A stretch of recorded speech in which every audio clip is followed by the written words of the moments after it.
Friends, जैसे कि हमने आपको बताया था कि अप्रैल 2026 से यानी आने वाले अप्रैल से सेंट्रल सर्वे यानी सेंट्रल सेंसस 2026-27 होगा और इसका जो पहला फेस है जो कि हाउस लिस्टिंग और हाउसिंग सर्वे है वो अप्रैल के मंथ में ऑल ओवर इंडिया में शुरू होगा और 5-6 महीने बाद जो है सेकेंड स्टेज यानी सेकेंड फेज पॉपुलेशन सर्वे होगा।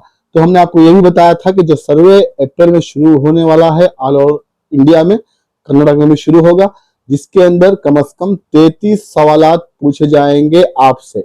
जो भी गवर्नमेंट ऑफिशियल्स आपके घर पर आएंगे वो आपको जो है 33 क्वेश्चन पूछेंगे जिसका आंसर आपको देना है। और याद रहे कि ये डिजिटल सेंसस है, ये पेपरलेस सर्वे है, ये एक डिजिटल सर्वे है, यानी वो टैब्स लाएंगे और साथ में उनके जो मोबाइल में ऐप होता है उसके अंदर आपका तमाम डिटेल्स वो एंटर करेंगे और वो आपसे 33 सवालात पूछेंगे। और वो 33 सवालात क्या हैं मैंने आपको बताया था कि बहुत जल्द आपके सामने लाऊंगा। तो फ्रेंड्स, आज के इस वीडियो में वो 33 सवालात आपके सामने लाया हूं, तो इस वीडियो को मिस ना करें, इसमें दिए गए तमाम डिटेल्स देखें ताकि आपको आइंदा आने वाले सर्वे में जो है हाउसिंग और हाउस लिस्टिंग सर्वे में कोई भी प्रॉब्लम ना हो। वेलकम टू माय नई वीडियो। इस तरह के नए नए अपडेट्स के लिए हमारे चैनल सब्सक्राइब करना ना भूलें।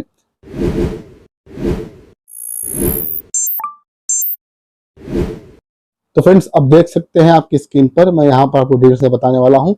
सबसे पहला सवाल आपसे किया जाएगा आपके बिल्डिंग नंबर के बारे में, यानी आपके सेंसस हाउस नंबर के बारे में, जो कि म्युनिसिपल ऑफिस से या आपकी लोकल अथॉरिटी यानी जो ग्राम पंचायत से आपके घर को नंबर दिया जाता है वो नंबर आपको वहां पर देना पड़ेगा।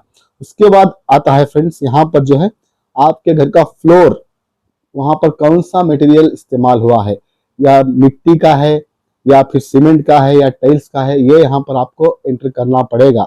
उसके बाद जो है आपका जो घर का दीवारें हैं, घर के दीवारें हैं, वो दीवारों में कौन सा मटेरियल इस्तेमाल हुआ है ये भी आपको बताना पड़ेगा। उसके साथ साथ आपके घर का रूफ, जो छत है, वो भी जो है उसका वहां पर जो भी मटेरियल इस्तेमाल हुआ है उस मटेरियल का नाम भी आपको बताना पड़ेगा इस सेंसस में। अब छठे नंबर पर आता है यूज ऑफ सेंसस हाउस, यानी जो आप घर पर रह रहे हैं वो आपका खुद का घर है या फिर रेंट का घर है, ये भी आपको बताना पड़ेगा। और condition of the census house, यानी कंडीशन किस तरह से है, यानी क्या एकदम पक्का है या कच्चा हाउस है जिस तरह से हम कहते हैं, या झोपड़ी है, इस तरह से जो है आप वहां पर एंटर करवाएं, या शीट्स हैं इस तरह से एंटर करवाएं। उसके बाद हाउस होल्ड नंबर, यानी इस तरह से मैंने पहले नंबर बताया है आपके हाउस होल्ड का, वो नंबर आपको वहां पर देना पड़ेगा। उसके बाद total number of person normal residing in house hold, यानी आपके घर पर जो घर पे आप रहते हैं वहां पर कितने लोग रहते हैं, उनके जो है टोटल नंबर ऑफ पर्सन ये देना पड़ेगा। उसके बाद name of the head of the house hold, यानी आपके फैमिली के हेड, क्या आपके माँ हैं या आपके बाप हैं या आपके ब्रदर हैं या आपकी दीदी हैं, जो भी हैं उनका नाम, यानी हेड ऑफ द फैमिली का नंबर वहां पर आपको देना पड़ेगा। उसके बाद अगर हम देखें तो यहाँ पर जो है sex of the head of the house hold, यानी मेल है या फीमेल है, आपकी जो हेड ऑफ द फैमिली है वो मेल है या फीमेल है, वो भी वहां पर देना पड़ेगा। उसके बाद whether the head of the household belongs to schedule caste or schedule tribe other, यानी SC ST को बिलोंग करते हैं क्या, ये भी वहां पर लिखवाना पड़ेगा। अगर SC ST को बिलोंग करते हैं तो आप SC ST लिखवा सकते हैं, नहीं तो वरना नहीं। इसके बाद ओनरशिप स्टेटस, यानी जिस तरह से मैंने बताया कि ओन हाउस है या फिर रेंटेड हाउस है, ये भी आपको वहां पर बताना पड़ेगा। अब यहाँ पर 14 नंबर पर आता है आपके घर में कितने रूम्स हैं, ये वहां पर एंटर करवाना पड़ेगा। उसके बाद number of married couples living in the house hold, आपकी फैमिली में मैरिड जोड़ियां कितने हैं, यानी जो भी शादीशुदा जोड़ियां हैं वो कितने हैं, 1 या 2, इस तरह से आपको लिखाना पड़ेगा। उसके बाद आता है number 16 the main source of drinking water, यानी पानी का जो मेन सोर्स है, मेन जरिया है, वो कौन सा है, क्या बोरवेल से आता है या लोकल अथॉरिटी के पाइपलाइन नलों से आता है या फिर अतराफ में कुएं हैं। अगर जिस सोर्स से आप इस्तेमाल करते हैं पानी, जिस जरिए से आप पानी इस्तेमाल करते हैं उस जरिए का, उस सोर्स का आप वहां पर नाम लिखवाएं।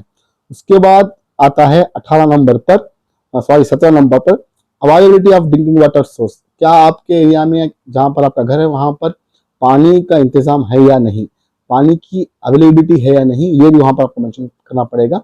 18 नंबर पर आता है मेन सोर्स ऑफ लाइटिंग, यानी आपके घर में जो बिजली आती है, करंट आता है, वो कहाँ से आता है, या सोलर इस्तेमाल करते हैं या फिर करंट इस्तेमाल नहीं करते, क्या करंट इस्तेमाल करते हैं, तो ये आपको वहां पर जवाब देना पड़ेगा डिपेंडिंग अपॉन यू। उसके बाद एक्सेस टू लैट्रिन, क्या आपके घर में लैट्रिन है, ये भी आपको बताना पड़ेगा।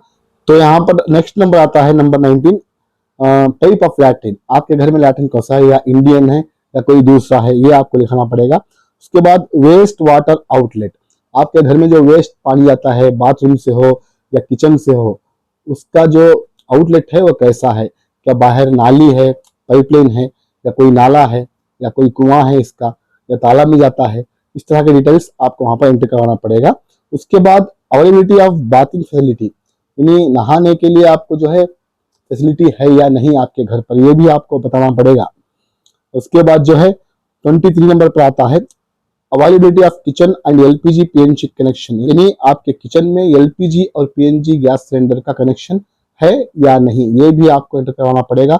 उसके बाद main fuel use for cooking, यानी आप खाना पकाने के लिए मेन अहम ईंधन कौन सा इस्तेमाल करते हैं, लकड़ी या फिर केरोसिन तो नहीं मिल रहा है, एलपीजी या पीएनजी, इस तरह से जो भी आप फिर इस्तेमाल करते हैं पकाने के लिए, या आप करंट के चूल्हे से पकाते हैं, तो वहां पर आपको मेंशन करना पड़ेगा। उसके बाद आपके घर पर रेडियो या ट्रांजिस्टर है या नहीं, ये भी आपको एंटर करवाना पड़ेगा। उसके बाद आते हैं नंबर 26 पर, आपके घर पर टेलीविजन है या नहीं, ये भी आपको लिखवाना पड़ेगा। उसके बाद एक्सेस टू इंटरनेट, आपके घर पर इंटरनेट का कनेक्शन है या नहीं, ये भी आपको लिखवाना पड़ेगा। उसके बाद आपके घर पे लैपटॉप है, कंप्यूटर सिस्टम है, और है तो कितने हैं, ये भी लिखवाना पड़ेगा। अगर नहीं तो कोई हर्ज नहीं, आप नो बोल के लिखवा लें। उसके बाद टेलीफोन, मोबाइल फोन, स्मार्टफोन कितने हैं, ये भी लिखवाना पड़ेगा। अगर हैं तो ओके, नहीं है तो नो लिखवाइए, नो प्रॉब्लम। बहरहाल आपको लिखवाना पड़ेगा कि आपके घर पर टेलीफोन है, मोबाइल नंबर है या स्मार्टफोन है, और कितने हैं। साथ में नंबर 30 को आता है बाइसिकल है या नहीं, स्कूटर, मोटरसाइकिल और मोपेड, यानी व्हीकल्स, टू व्हीलर व्हीकल्स घर पर हैं तो कितने हैं, ये लिखवाना पड़ेगा। अगर नहीं तो नो लिखवाइए, कोई प्रॉब्लम नहीं। अगर साइकिल भी है तो वो भी आपको लिखवाना पड़ेगा। उसके बाद 31 क्वेश्चन जो है कार, जीप, वैन, अगर 4 व्हीलर भी है तो आपको लिखवाना पड़ेगा। अगर नहीं तो नो लिखवाइए, कोई हर्ज नहीं। अगर है तो कितने हैं, ये पूरा डिटेल्स आपको लिखवाना पड़ेगा, और कौन से हैं वो भी लिखवाना पड़ेगा। नंबर 32 आता है main serial consume in the house hold, आपके घर में मेन अनाज कौन सा इस्तेमाल होता है खाने के लिए, चावल, गेहूं, जवार, रागी, बाजरा, कौन सा ज्यादा इस्तेमाल करते हैं, ये भी आपको एंटर करवाना पड़ेगा इस डिजिटल सेंसस में। और आखिरी में आता है मोबाइल नंबर, ये मोबाइल नंबर जो आपके हेड ऑफ द फैमिली का है, और यहाँ पर सरकार ने खुलेआम बताया है, ये क्लियर कर दिया है कि मोबाइल नंबर जो है किसी भी एजेंसी को नहीं दिया जाएगा, ये सिर्फ सेंसस रिपोर्ट के लिए मांगा जा रहा है, किसी के साथ आपका नंबर लीक नहीं किया जाएगा। तो फ्रेंड्स, ये 33 सवालों का जवाब आपको देना है। याद रहे कि पहला स्टेज है हाउस लिस्टिंग और हाउसिंग सर्वे 2026-27 का, जो कि अप्रैल से शुरू होगा, कर्नाटक में भी शुरू होगा। तो आपको 33 सवाल का जवाब देना है। अगर इस सवालात में आपको कोई कंफ्यूजन है तो आप कमेंट में पूछ सकते हैं, या हमारे व्हाट्सएप नंबर पर हमें मैसेज कर सकते हैं। हम आपका डाउट क्लियर करने की पूरी कोशिश करेंगे, मगर आपको बहरहाल ये सेंसस करवाना है। याद रहे, ये सेंसस जरूर करवाना है, नेग्लेक्ट मत करना है। जिस तरह से आपने शहर की मैपिंग करवाई है, और इससे पहले कर्नाटक में जो सोशियो इकोनॉमिक सर्वे हुआ था, उसमें जो 60 क्वेश्चन का जवाब आपने दिया था, उसी तरह ये भी करवाना है, नेग्लेक्ट मत कीजिए। नेक्स्ट पॉपुलेशन सर्वे नेक्स्ट स्टेज में होगा, तब हम आपको बताएंगे तो वहां पर क्या क्या सवाल पूछे जाएंगे। बहरहाल यहाँ पर आपको इन 33 सवाल का जवाब देना है, जो भी गवर्नमेंट ऑफिशियल्स आपके घर को आएंगे। तो फ्रेंड्स, मैं आपको एक सजेशन देना चाहता हूँ, मेरी एक राय है, आपको मशवरा है कि जो भी क्वेश्चंस मैंने डिस्प्ले किए हैं स्क्रीन पर, उनका जो है स्क्रीनशॉट निकाल के रखिए, ताकि जब भी आपके घर पर कोई गवर्नमेंट ऑफिशियल आए सर्वे के लिए तो आपको परेशानी ना हो, और आप आसानी के साथ उन सवाल का जवाब दे सके। कोई एक आदमी रहकर भी जवाब दे सकता है, ये नहीं कि तमाम लोगों का होना जरूरी है, कोई एक आदमी घर पर रहकर ये सर्वे करवा सकता है। तो फिर जैसा कि मैंने कहा, स्क्रीनशॉट निकाल लीजिए और अपने पास रखिए, हो सकता है आपको इससे कुछ फायदा हो। उम्मीद है आप जरूर करेंगे, और इस इंपॉर्टेंट वीडियो को ज्यादातर लोगों तक शेयर करें, ताकि तमाम लोगों को मालूम हो कि सर्वे में कितने क्वेश्चन पूछे जाएंगे और क्या क्या पूछे जाएंगे। उम्मीद करता हूँ जरूर करेंगे। तो फ्रेंड्स, इस वीडियो को लाइक और शेयर जरूर करना, अगर चैनल पर नए हैं बिना सब्सक्राइब के बगैर देख रहे हैं तो रिक्वेस्ट है सब्सक्राइब करके देखना, ताकि हर दिन एक नया इन्फॉर्मेशन आपको अपने घर बैठे हमारे चैनल पर मिलता रहे। मिलते हैं हमारे अगले वीडियो में एक नई इन्फॉर्मेशन के साथ, तब तक के लिए thank you for watching. Stay safe, stay blessed always.